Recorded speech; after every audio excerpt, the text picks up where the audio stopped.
sure you don't want to try them? You can get my card. I got it. I'm not going to do that for you. I have some otherwise. There's 2 left. No one else will eat it. Would you like the last 2? Yeah, might as well. There you go. Perfect. Boom. All right. Hydroponics. Yummy. Super.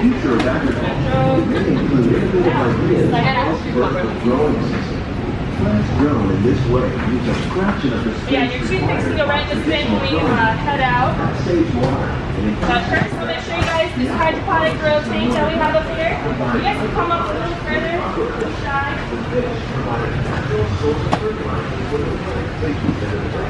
So this is our grow tank.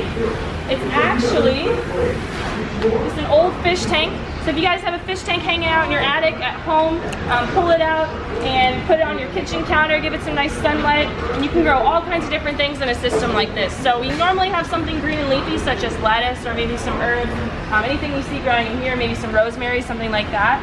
It is Flower and Garden Festival, so we have some marigolds, of course. Marigolds are edible. I will say just because they're edible doesn't mean they're going to be the most delicious tasting flower.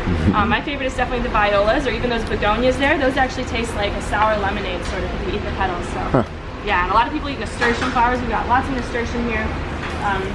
But I prefer to grow something green leafy in my system that I have at home just because the lettuce is actually going to be ready to harvest in as little as about 45-50 days from seed. So it grows really, really fast and it's awesome. It looks great. Great in your kitchen. So if you guys don't actually have an aquarium, right over here, we've got a nice fancy bucket.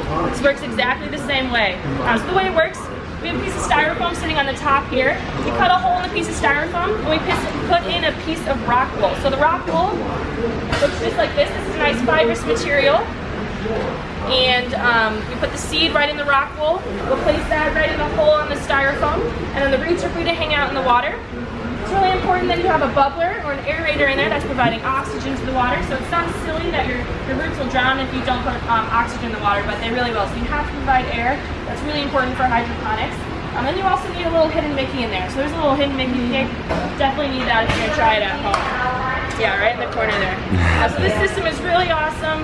You can have it right in your kitchen. Super cool. I do it at home. I have a handout for you guys. This actually has all of the directions on it. If you want to try this at home, if you guys have like a school project coming out or maybe a science fair. It's super easy. Really? It's ridiculously easy. No. That's what I was gonna ask. Does it have like a... Well, what, are you growing weed? No. Well, then you'll be alright. No, because you know like how sometimes you get that like earthy, like... Yeah. Like, I mean, not like a... I don't want it to... You can enclose it in a box too if you want. We got tons, okay. You don't need... I'm good. I know what I'm doing. Grow tank. And also on the back hand side we've listed some websites for you to go to if you want more information on hydroponics. Probably about 20 years ago there was almost nothing on the internet with hydroponics, but it's become really popular within the past few years. It's a huge growing industry, so these are the websites we suggest going to. And there's one that's actually called GrowDan. If you go to that website, type in your zip code, you can actually see all of the hydroponic stores located within your area. That's really helpful if you guys want to try this at home. And if you guys do this at home and you feel like tweeting us a picture of the success that you have, some plants that you're growing, tweet us at Living with the Land or Behind the Seeds store, and we always check our social media, so we'd love to see if you guys come up with something cool. Do you have an Instagram? Do I? No. Behind the Seeds does not. No, but if you do like hashtag Behind the Seeds or at the location Behind the Seeds or the land, we check it constantly. Nice. I know, Instagram's my jam. Oh yeah, same here. I struggle. So we're gonna go to the next greenhouse. There's actually a water cooler here with cups. If you guys want to grab some water first or fill your water bottle, it's very cold water, it's very good. And then there's a recycle bin right there for these cups. So help yourselves, and then when you're ready, start heading this way.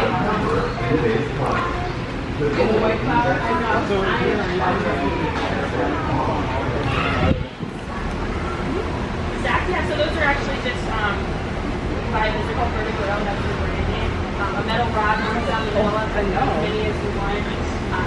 Have a rock wool at the corner that's where the seeds start, and then so keep her right exactly. It looks like soil. this is peat and perlite mixed together. So if you guys see soil today, you think you're seeing soil, it's actually peat and perlite with a little bit of sand mixed together. So that's another growing medium that we use. So we mix it ourselves. You can buy peat, it's like peat moss that holds moisture, and then perlite is a nice airy substance. So You could also use clay pebbles. and if you heard that popping sound, that's actually just the nutrients mixing together and then getting sent out in the irrigation to our plants. So if you care about the recipe for our nutrients, it's actually on the wall right there, those green plaques. You can take a picture of them if you would like. And then at the end, back at our tour desk, you guys signed up for the tour, we have another handout. You guys can take a picture if you want to see more of our recipe for the nutrients. If you guys care about trying it out. So that's on the handout, like a kid one? Yeah. Yeah, so you can either take it now or you can go back up to the tour desk. Yeah. Alright guys, we're gonna head down a little further, we're gonna stuff some tomatoes. Heck yeah. Yeah, so these tomatoes are awesome. There's lots of red fruit on here, right? So we harvest these pretty regularly and still there's lots of red fruit all the time. We do leave red fruit up here so people on our tours can, if people from the boat ride can see it, it looks awesome. But we do constantly harvest these tomatoes, but they grow really, really well. This system is called lean and blower. So the way it works, each one of these buckets has one plant inside of it, and we actually wrap string around the entire vine, and then that will make its way up to a spool of thread.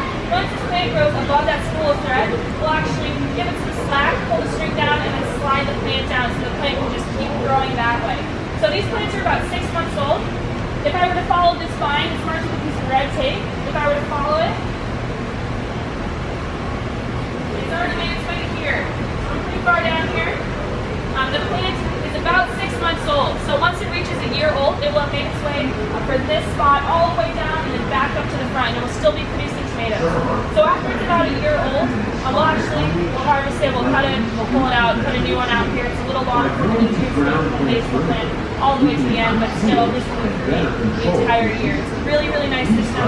All the fruit is right there in the bottom. We try to remove as many weeds as possible down here so airflow can get through. And it's really easy for us to harvest. We just sit on a stool, we slide down, and we can just harvest those tomatoes pretty easily. So we actually hold a world record with our tomatoes. We grew 32,000 tomatoes on one plant in 1 year. Yeah, so world record there is a little over 1,100 pounds of tomatoes, and it's awesome. I'm gonna beat you. They're in the book. Tomatoes really like to be grown like this. Air can really move through the plants, and works really well. They're pretty much self-pollinating. Just a little air movement here, walking through here, sort of shaking the trellis, stirs up the pollen, pollinates the tomatoes. Everything else in here we have to hand pollinate though. So normally what pollinates plants? Bees, yeah. So in a greenhouse, especially a greenhouse with a ride going through the middle, we can't put bees out here. So we actually have to hand pollinate everything. So the tomatoes pretty much will hand pollinate themselves. Cucumbers will pretty much hand pollinate themselves. But any of our pumpkins, our squash, our melons, those have to be hand pollinated. So once we go to a plant that has some big flowers that are open, maybe I'll show you guys what that looks like. It's really cool. Are those just drips? Yeah, that's water. Yeah, exactly. So this gets irrigated. This is like the main. Right. Yeah. So Water water, dripping. nutrients. Goes right in there and then it flows into those tubes back. Yeah. One of them catches and one of them is actually providing the water. So you can actually have that recirculating. We don't right now. You guys come all the way down here. We're gonna see some cucumber plants. Wow, these things grow every single day. I gave a tour 2 days ago and they were maybe this tall. So, yeah, given the right conditions, these cucumbers can actually grow 4 to 5 inches in 1 day. They grow really, really fast. So the cucumbers that you guys ate, we actually harvested from the other side of the water. You can see some really nice sized fruit over there. These ones are pretty young. We seeded them in March, the end of March. So these are already growing really, really fast. You might notice on some of the plants today, a little bag, it's a little satchel of bugs. This is actually a bag of mites. So mites sound really scary and kind of dirty, but these are actually good mites. I call them dynamites. Original pun. The way these work, there's about 200 mites inside of this bag. They're very tiny, and there's a little hole at the top. So over the course of a month, these mites will crawl out of this little satchel, and they will move downward and eat any bug that's smaller than them on this plant. So they really go after spider mites and even thrips. So these are really, really helpful, and it's just one of the beneficial insects that we release here. And they'll live that long. Yeah, they'll live for about a month. So there's a food source inside of there. Once they run out of that food source, they're pretty much just going to make their way. There's a tiny hole. We'll see the light will come out, and then go after spider mites or whatever they really want. It's really cool. And then, you have a question? Dynamite, yeah, they're awesome. The way these work, this is a bag of coconut corn. This is the third growing medium that we use. So inside here is this nice fibrous material. It's basically the inside of a coconut if you stripped it out. You can actually buy bags of it the same way you would buy a bag of soil. So this is a really nice support for the plant. And there's a rock hole on the top here. And then this is giving the plant the water and the nutrients. So the plant is getting everything that it needs from just one bag of coconut, basically, instead of soil. It's really, really cool. So those are our cucumbers. These are actually the very young cucumbers. So they start out as flowers, and you can see this is actually what's going to turn into the cucumber. And then a lot of people, a lot of chefs actually request just these when they're not even large cucumbers yet because these flowers are very tasty. Can you show that one more time? The coconut. The coconut corn? Yeah. Just like that.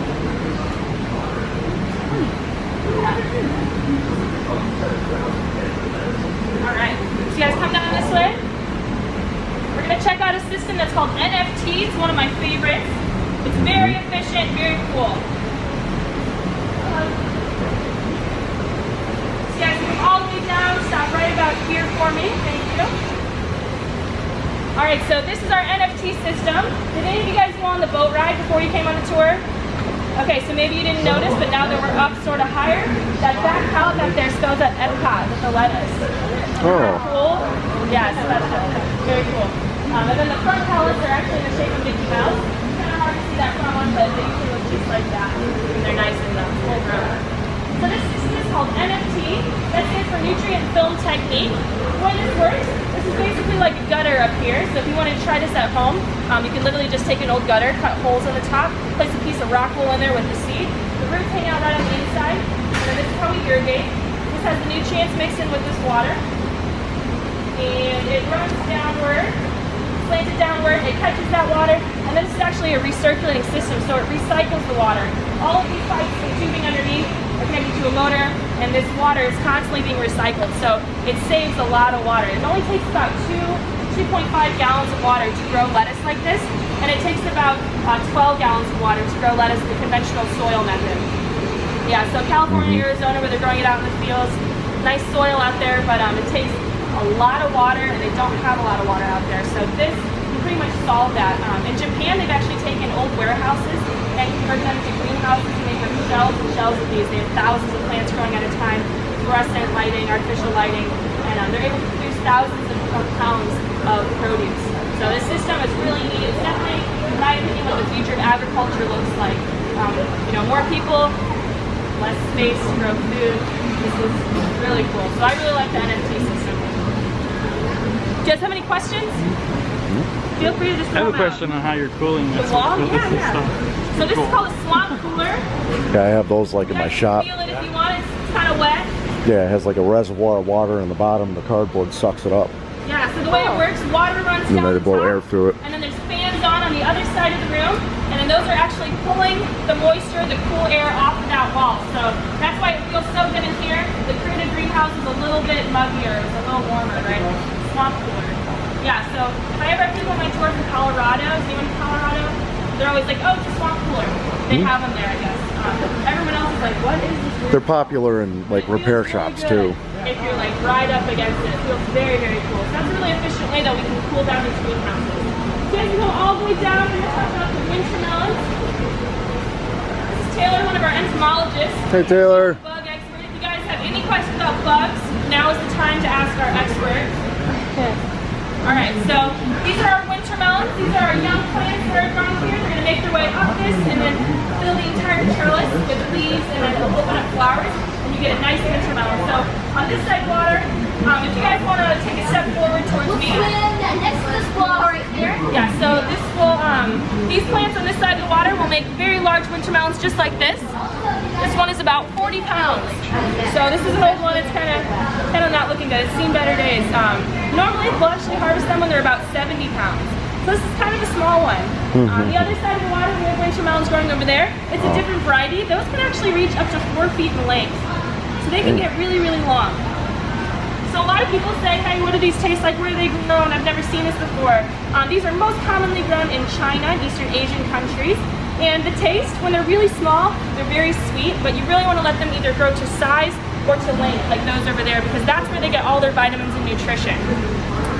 They're most commonly used in dishes like soups or stir fries, because once they get this big or that long, they're not very tasty, they're pretty bland, sort of like a cucumber, but if you cook them the right way, they are very, very good. You can actually make candy out of them.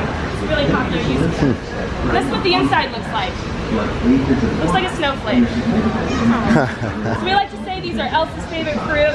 We come out here, we sing let it grow, instead of let it grow. Lol, lol, lol. Yeah, we got a secret to our plants to make them grow faster. It's a land secret. Sing to your plants, give them names, give them love. Let's go to the water school. We're going to go around the water and take a seat. No, so we actually, yeah, so the ropes, basically like the main stem. These are not that heavy, so we would tie it, the main stem, a little loop around it, and then up. But the part that's below the rope can still hold the... Oh yeah, it's very strong. It just, the vine itself would be basically hitting the ground. Yeah, good question. So, same thing with our pumpkins and with our fruity pumpkins that we'll see dropping.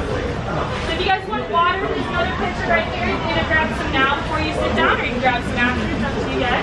But I'm going to let you guys sit, take a little rest. I'm going to try to talk about everything in here, and then we'll move on. Now in the sand. So I work at the land. I call it land turn instead of an intern. And then I work in the sand, so I'm actually called a sand turn. Working in the sand, my main job for making sure the sand looks nice and great, nice and smooth. I have to make sure all the plants are pruned, and I also have to... When you eat figs, you eat wasps too. Alright, thank you. Alright, did everyone get some water? Did you get water? Okay, you guys ready to go on? We're going to see some cool pumpkins down here. Also, as a sand turn, it's my job to make some nice sand designs. Beautiful. Thank you. Those are called hollyhocks. So when they were first growing, I was like, oh cool, another green plant that's in here. And then about a week ago, they just opened up these amazing flowers. They're so pretty. And they're actually medicinal. So they're super cool plants. Yeah, I really like them. These ones that are in the shade right there, that's what they look like for about 3 months. Yeah. So this is amaranth. Is anyone here a gluten-free person? I know. You probably know a gluten-free person. Everyone knows someone who's gluten-free. Well, gluten-free grain actually comes from this plant right here. It's called amaranth.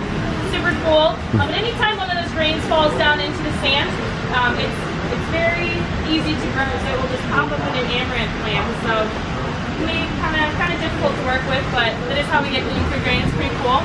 And all these plants in the front here, these are our coffee plants. You can actually see the coffee cherries on there. They start out green, and then they will turn bright red. But they turn bright red one at a time whenever they feel like. So it's kind of a laborious plant. You have to go through one at a time and only pick off the red cherries. So inside each red coffee cherry, there will be 2 coffee beans. And then that's how you make your coffee. Oh, really? I actually took a bean off one time when there was 3, so I don't know if that's 3. I think it was just like a 4-leaf clover. Plant is 3 years old almost? Yes. Oh, that tall? Oh, yeah. It should be about that tall. I'm not sure why this one is that small. Yeah. 45, nice. Yeah, so these are pretty small, but we'll be in here.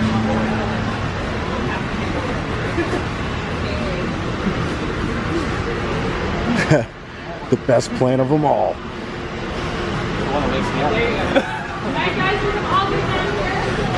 Check out a cool pumpkin. This is the world's only Mickey Mouse shaped pumpkin. It's pretty cool. So I'm going to let you guys take pictures with it, but you have to be very careful. It is the world's only. So if you would like to take a picture of it, come in front. I can take a picture of you, or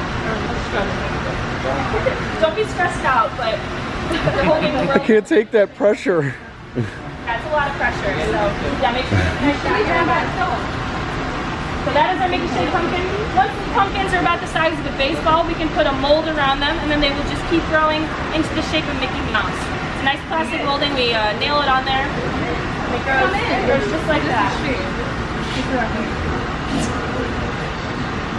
Here are the flowers I was talking about. You guys can see those are young plants. We're going to fill the entire trellis. They'll put out flowers just like this. Now these are closed up, but you get the idea. So this is the male flower. This is the female flower. So you can tell the difference. This one has a little fruit on the back side of the flower. So whenever we see one of these flowers open up, we will take off a male flower and actually tap the pollen right onto the female flower. So you can do that with a toothbrush, you can do it with a paintbrush or a feather. We will literally just take the flower and just sort of tap it right on there, and then this is what turns into the big pumpkin. Pretty cool, right? No. Yeah. This right here. Do you even know what this is? Jackfruit?